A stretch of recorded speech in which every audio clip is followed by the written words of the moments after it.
So I'm feeling a little bit tired today. So this morning I saw a doctor and he told me that there is some problem with my blood, and that is the reason why I was drinking the black tea and Gandenturumbiche, and Chujurumbiche requested me to take rest since I do not intend to complete everything, and so since I'm not planning to complete all the Lamrim texts, so they requested me to take some rest.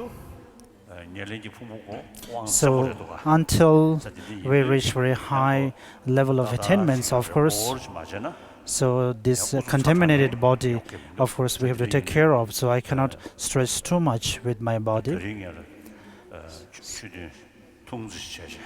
So today I will have a very shorter version, shorter session today, this afternoon.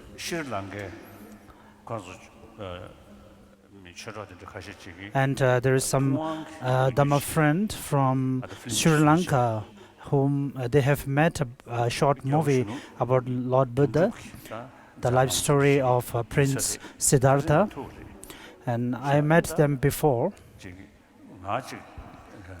And so they wanted to show the movie to me first.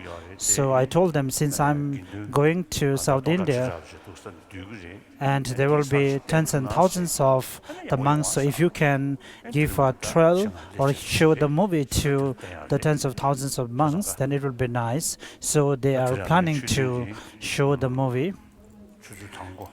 So now it's 1 o'clock. So maybe I will conclude the session by 2 p.m. and after that there will be the screening of the movie by Sri Lankan monks on the life story of Prince Siddhartha. So today I wanted to also tell with this. So tomorrow is 31st of December. And day after tomorrow is the first day of the 1st January, and it is considered, and it is also the New Year day.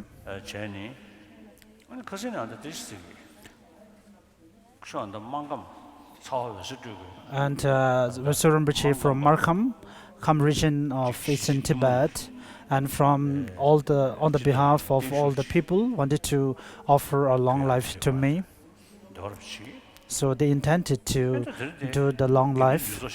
So since we have a huge gathering of the Sangha this time and also the lay people, so on such a huge gathering and on the 1st January, if we do the long life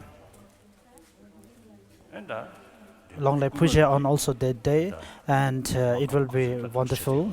And it was requested by the Markhambas, the people from Markham region, and also generally all the devotees and all the attenders have really great faith in me, but not like the general ones. So I do not wish to have very long chantings as done in normal long life pujas.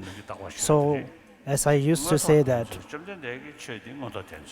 so the teaching of the Lord Buddha is what is reality, and we have to also face the reality. So the ritual and the ceremonies, I'm not so inclining towards these ceremonies, and I consider this as a waste of time. So during the long life puja, so the Omze, the chanting master, will recite. They may solemnly stay for tens and thousands of times. So even the chanting master knows that I won't stay for tens of thousands of years, but with some grains in his hand, and he says that I got the assurance from my master that my master will stay for tens of thousands of years. So these are all the kinds of melodious songs, so which are all, in fact, not real. In fact, not realistic. And I also used to do the long life puja in a very shorter version. First recite the praise to Shagya Buddha Muni 3 times, and after that recitation of a Heart Sutra. So Heart Sutra is the main sutra of all the Buddhist followers all over the world. Then after that recite the text composed by Lama Tsongkhapa, the praise to Lord Buddha upon teaching of Tibetan origination. So this text is a wonderful text composed by Lama Tsongkhapa in praise of the Lord Buddha, and the content is actually very vast and deep, and generating faith to Lord Buddha in terms of understanding the Lord Buddha as a teacher who gives us the teaching of Tibetan origination. And Lama Tsongkhapa himself has stated in the text that he developed a special devotion to Lord Buddha, having seen or understood the profound view of emptiness.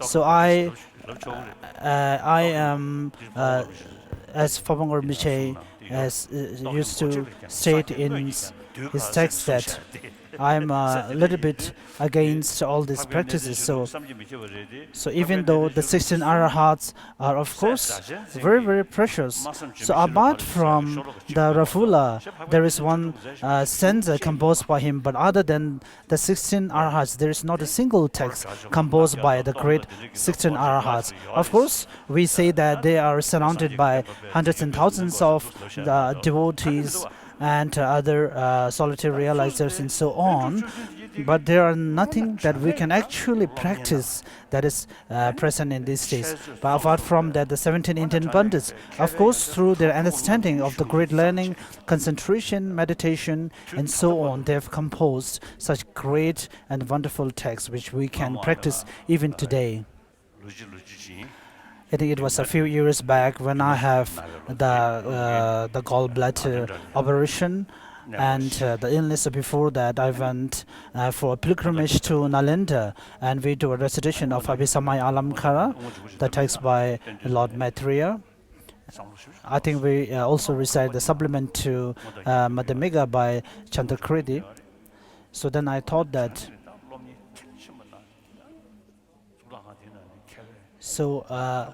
from this Nalanda Institute, of course, hundreds of scholars evolved from this great university, and whatever the text composed by them, we Tibetans are the only one who preserve those texts and make it available to the today's world. So in terms of the general teaching of the Buddha also, all these texts are composed on the basis of the general presentation of the teaching, not particularly to any individuals. So therefore, it's nice to recite the praise composed by Lama Tsongkhapa. And also, I am myself is very old now, and my name is also among the supplication to all the Dalai Lamas from the first almost till the 14th. So, and also there are some additions to the original text later on, composed by Trishul Rinpoche. So we will also recite the supplication to the life stories of all the Dalai Lamas. Since I have the title of Dalai Lama, and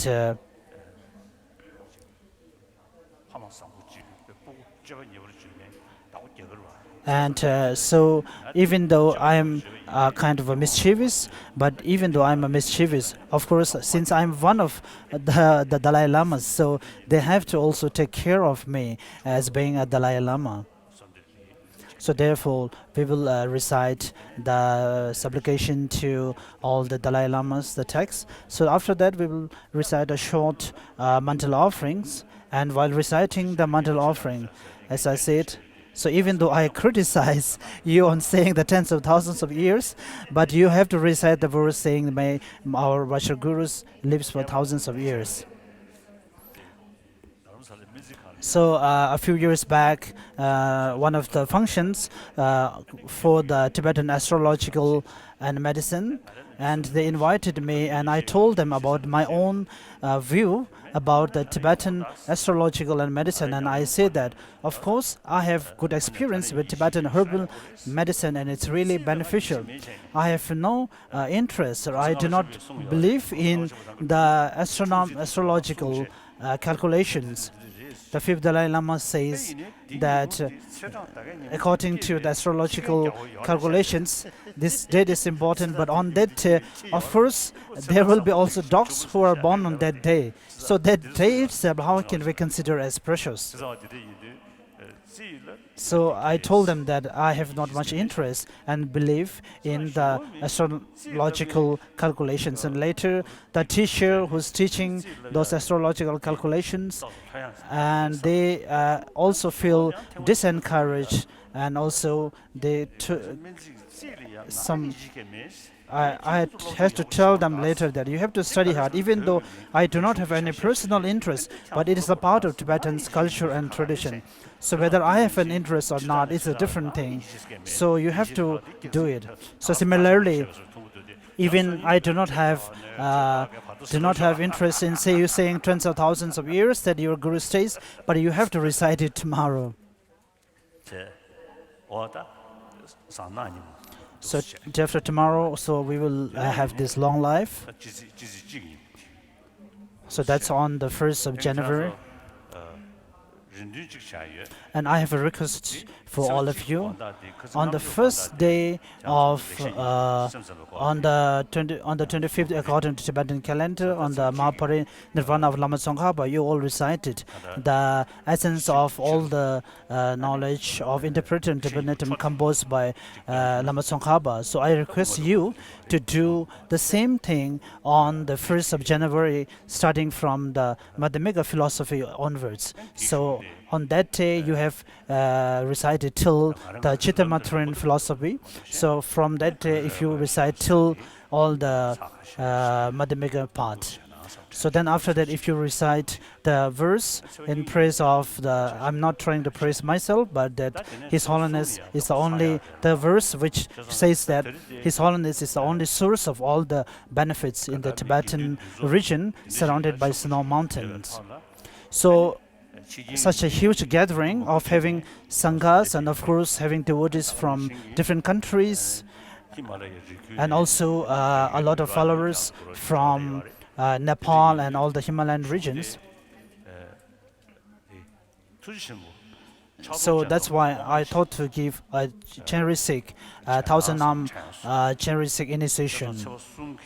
So third morning we will have initiation on 1,000 Nam Chenri-Sikh as usual on the day of the initiations. So first we will have a session for generating the bodhicitta mind, the aspirational bodhicitta mind.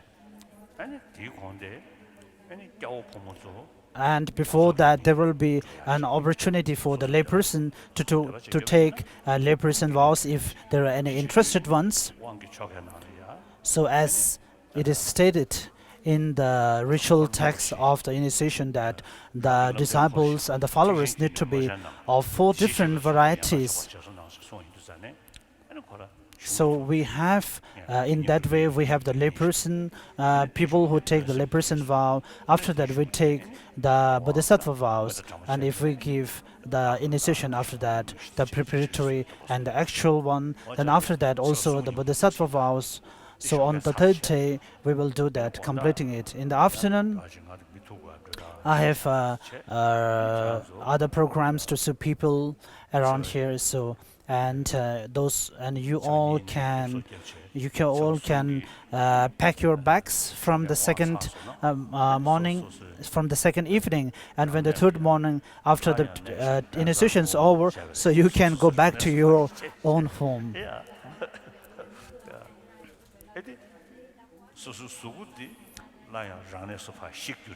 So your body, you have to bring it to your own place again, but your mind, as we have discussed for many days here, so your mind should be focused on the teachings, at least for a few days after that. What we have discussed for many days as developing antidote for the self-cherishing and the self-centered I, so you should never forget those important points. And also, while taking the Bodhisattva vows, also you have to make pledge. So similarly, even though you will all be departed to the different parts of the world, but you have to remember those important points. So those who have understanding about all these things, of course, it is I have nothing to say. But those the beginner ones, so who are here for the first time, and those who have new interest, of course, it will be helpful for you. And the fourth, I will also go back to my own homes. On first, I have to go to some universities to give some public talk in Bangalore city. And later, I have also met a Hindu master. And after that, I will also go to Nagpur to see some new Buddhist people. And I will also go to the Bandara Tibetan settlement, and also go to the Bandara city, and also to give some public talk. So I have to go to that settlement. And after that, I have to go to Raipur. And last year, I also went there on some functions of some universities. So at that time, I happened to see a pilgrimage center. So in ancient times, it used to be a way for the kings to travel. And near that place, there is a cave, meditation cave of Nagarjuna. So as soon as I heard that there is a meditation cave of Nagarjuna located there, I felt the urge to visit there. So after completing my public and official engagements, so I am going to visit that place. So there is no road for the cars to go until near the meditation caves. So I have to walk for quite long, but I'm not sure whether I can do that or not. So if it is possible, then I'm intending to go there. And also I brought the text of Nagarjuna, the fundamental of the middle way, to read there once I arrived, and also to some prayers. Then after that, I have to return back to Dharamsala. So these are the programs from tomorrow onwards. So you have to keep that in mind. So we will continue the text.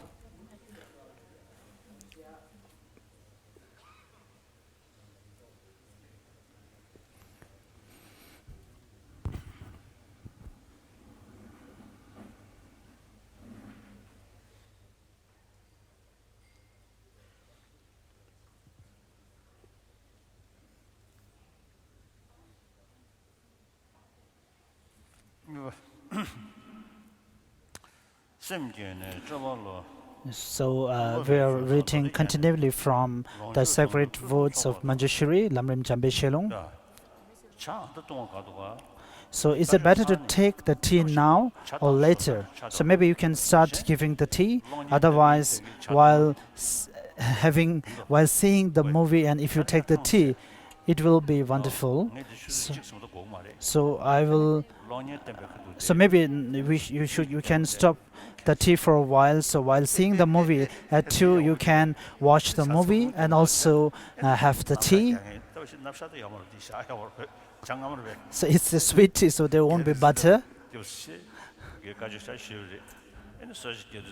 So I've on some occasions of taking initiations from my masters. So they used to take the essence of the butter from the tea and put it on their foreheads.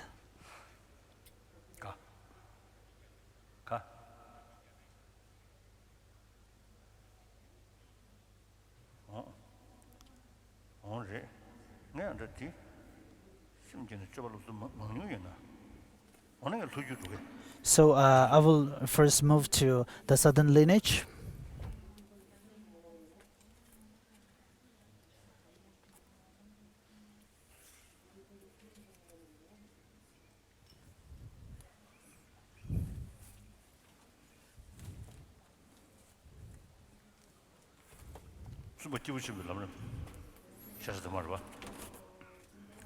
So if you happen to have the new and the revised edition, we are on page number 219.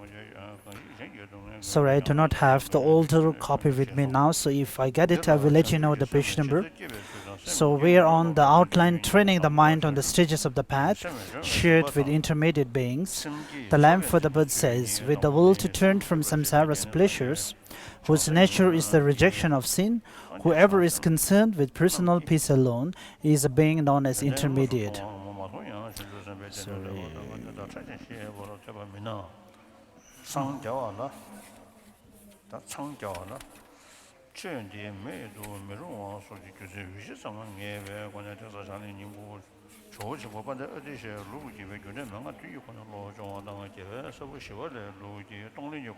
Sorry, I make a mistake. So we are on the page number 227,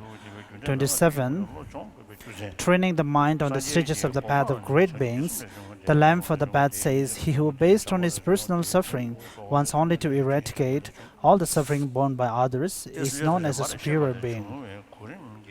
This has two parts: how to generate the spirit of enlightenment. So I'm reading the book Pearl Garland, an anthology of Lamrim's new and revised edition, page number 228. The precondition for generating the spirit of enlightenment is to perceive the good qualities of the Buddhas and Bodhisattvas directly. Failing this, it is to study them in the collection of scriptures on the Bodhisattva path, or for want of studying them in great detail, to understand roughly why this spiritual quality is indispensable to attaining Buddhahood and so on. On this basis, at the present time, there are two key mind training practices. Why is it necessary to train one's mind according to the 7-point instruction, causes and effect, which is the tradition of the great Lord, the glorious Atisha? Buddhahood originates in the spirit of enlightenment, which in turn arises from the superior intention. This proceeds from compassion, which arises from love. The latter derives from repaying kindness, which in turn flows out of remembering it, and this comes from recognizing all beings as your mothers. Given the significance of this order, you should reflect in the following manner. Just as samsara is unlimited, so is the number of my rebirths. As a result, how could I possibly not have taken rebirth after having been conceived in the womb of every sentient being? By viewing this instead of being fabricated, the recognition of each being as your mother should come to you as it does regarding your mother of this life. Once you have gained this experience, the following step is to recall their kindness, thinking, my mother of this life kept me in her room for after 10 months. She neglected her own happiness, hunger and thirst. Everything she did, good or bad, was for the sake of her child. She gave me life and a body with freedom and fortune. Such was her great kindness at the beginning. After I was born, she cared for me by placing me on a bed of soft cloth, nurturing me tenderly, looking at me with loving eyes, greeting me with kind smiles, calling out to me with affectionate names, nourishing me with her sweet milk, feeding me food with her tongue, cleansing my nose with her mouth, wiping my dirt with her hand, holding me to her warm body, protecting me from the frights of fire, water and eclipse, and sincerely she would have chosen her illness or mine and her death or mine. Such was her great kindness in the middle period. Having grown, she gave me or had others grant me knowledge, starting with things as simple as the way to eat and so forth. Pondering this, meditate until your eyes fill with tears, your hair stands on end, and you are deeply moved and filled with great solitude. So this is about the thinking about the great, thinking about all sentient beings as one mother, and the next is having such kind of a thought, then how to repay the kindness of our mothers. I'm moving to page number 230.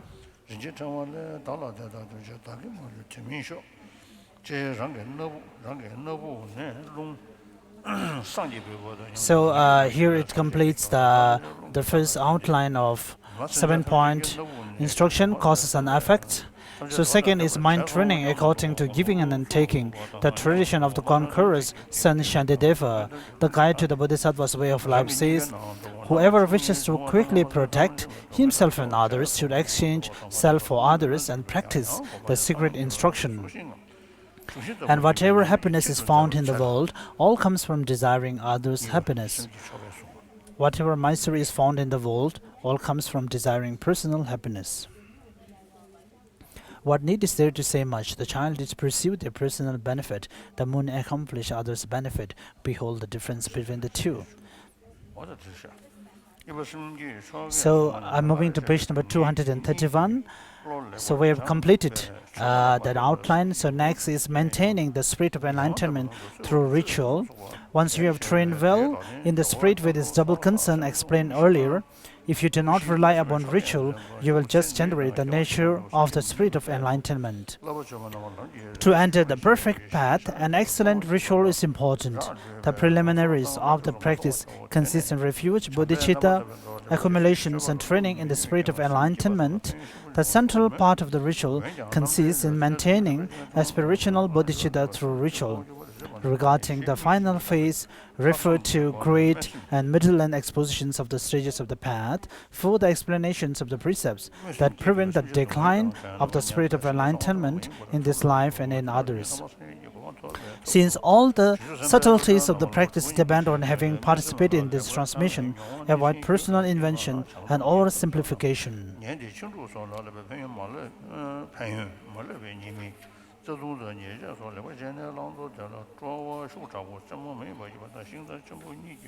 Furthermore, the Sutra of Maitreya's complete liberation says, although you may not be able to train in the practice of concupiscence, you will draw immense benefits from simply generating the spirit of enlightenment. However, the Brahmavartika says, compassionate one directly taught the methods to overcome suffering. If the causes of these methods affect remain obscure to me, it will be difficult to explain them. So, next. So we're moving to the swift path. And as we have told before, we do not have English translation copy of the swift path, so we will be going through the Tibetan text and giving you a brief account of the outlines and their contents.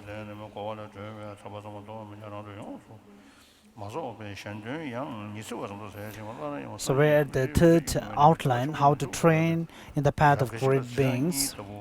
So having trained in the path of the small and the middle person, so we have to train in the path of the great beings. So the door to training in the great being, the path of the great being, is first training on the three trainings or the three higher trainings.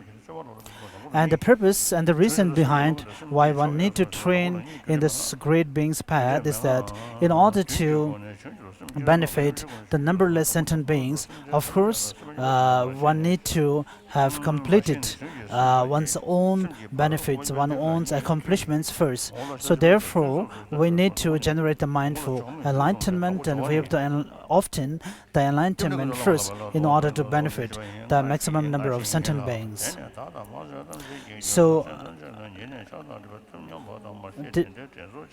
the training in the path of the great being can be categorized into two: how to generate the mind for enlightenment, and having generated that mind, how one should train in that path. First is to the actual generation of the mind and generation through rituals. And the first one has two, which is first one is the 7-point cause and effect, and second one is exchanging the self with the other. The 7-point cause and effect, the first one thinking about all sentient beings as one's mother. And there are numerous reasons through which we can look upon all sentient beings as one's mother. The primary one being that the present mother, if we think about how kind the present mother has been to us, so similarly we can think in the same manner to all the sentient beings as they have been our mother for hundreds and thousands of times in our previous lives. So second is, if they have been our mother, then how kind they have been to us. So thinking about their kindness, then repairing their kindness.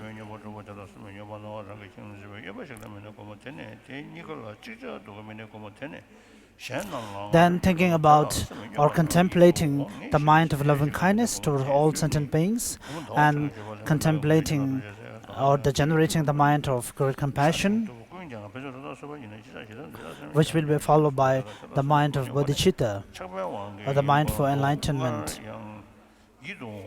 So, in order to practice the 7-point cause and effect, as a preliminary practice, it is important to meditate about the equanimity of all sentient beings.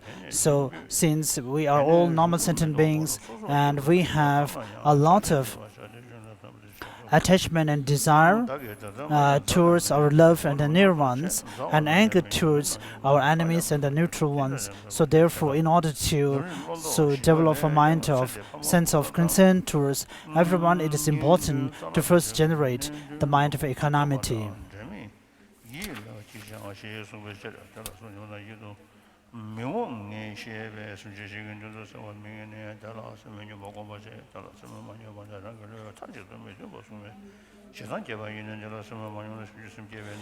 So we have to meditate in such a way that first visualizing one's spiritual master on the forehead of yourself, and also visualize a sentient being in front of you who is a neutral, who has not done any harm to you, neither any benefit to you.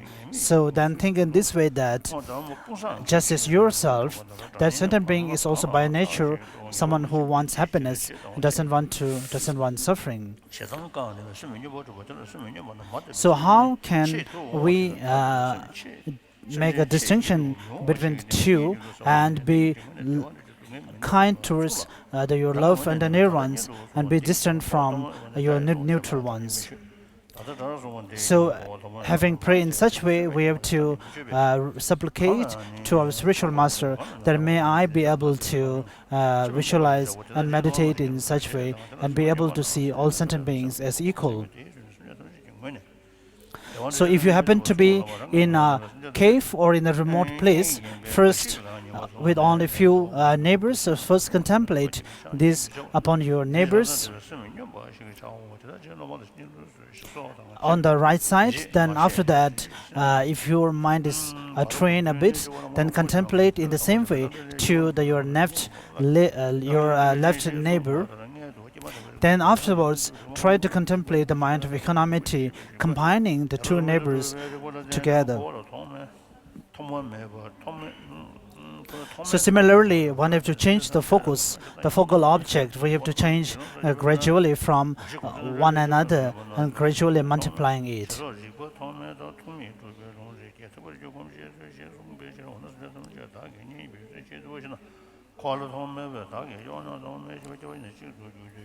And the reason why we are not able to generate or develop an economity towards other sentient beings is due to our attachment and desire.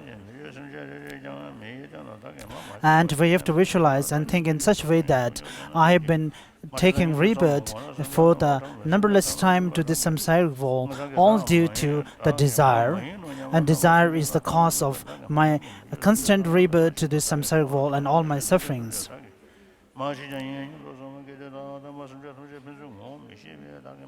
And all the loved ones and the near ones, of including my families, are all a kind of temporary friends, just as we all meet for our gatherings and all disperse to their own places. So similarly, all the loved ones that which I care too much and being too loyal and being care too much will all in the time to come will be disintegrate and go to their own places.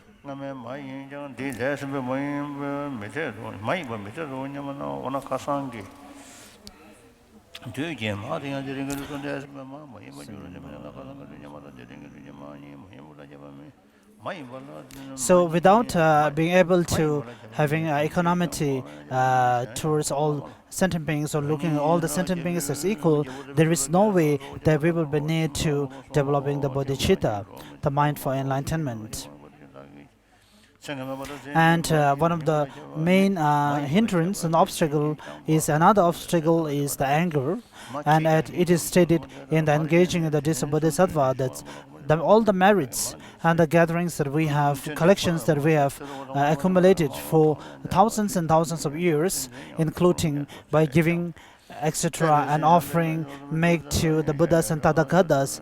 So all these accumulations will be destroyed from its root by a mere moment of anger. And Chandakriti has also stated in the supplement to Madhyamika that having anger towards the Bodhisattvas, all the accumulations that we have, including by practice of generosity and ethical disciplines for about 100 years, will be destroyed. So therefore, among all the negative afflictions, the anger is the most severe one. So thus, seeing the negative sides of the anger and hatred, one should contemplate about how to control one's anger and hatred.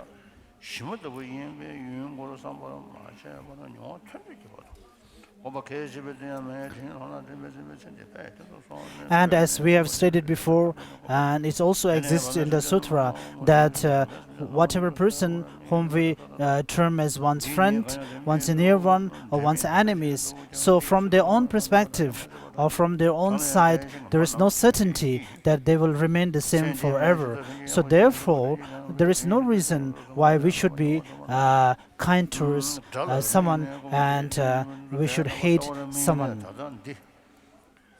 And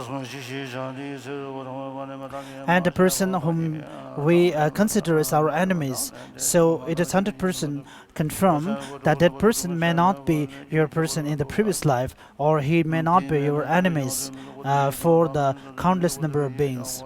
And the person whom you care so much in this life may be your enemy the previous life. So if we contemplate in this way, then it is very difficult to find someone to whom to be attached and to whom to get anger. So in this way, we will be able to generate a very decent mind of equanimity towards all sentient beings. And we have to also supplicate at the end that may I be blessed, that I be able to generate such a mind.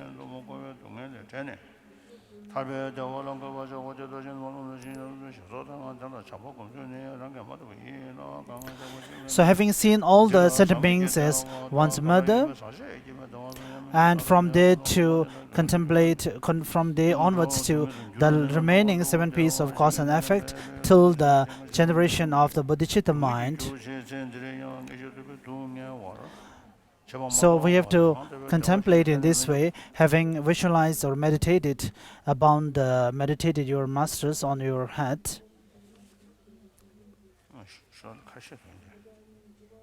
and we have to use the logics that are present in the Pramana Vartika, that the mental continuum that is present in the baby, or as soon as we were born. So the similar mental continuum has been preceded even before that. The reason is that it is also by its nature a mental continuums. So for example, the current mental continuum present in us. So in this way, we are proving that the mind itself, the continuity of the mind is endless. From the beginning, there is no beginning to the continuity of the mind, and there is no end to the continuity of the mind. So in that way, since mind do not have a beginning and an end, so therefore the life, the number of the lives that we have taken in the samsaric world also is without limit and without end. So therefore, since the samsara, there is no beginning and end to it, and of course, we cannot distinguish how many times that all the sentient beings have been once a mother. So in this way, we have to contemplate and look towards all sentient beings as one mother.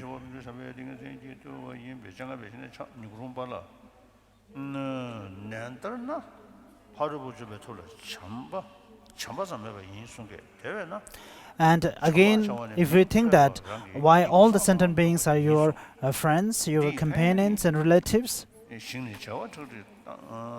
and the same reason is that since there is no beginning to the samsara, and we have to move from one life to another, from different realms, and also from one direction to another direction, and from one place to another place. So there is not a single direction, or not a single place, or not a single life that we have not taken rebirth. And also the number of the time that we have taken rebirth, the number is also countless. And there is not a single animal that we have not taken. So we will stop here on the text of meditation about compassion for today.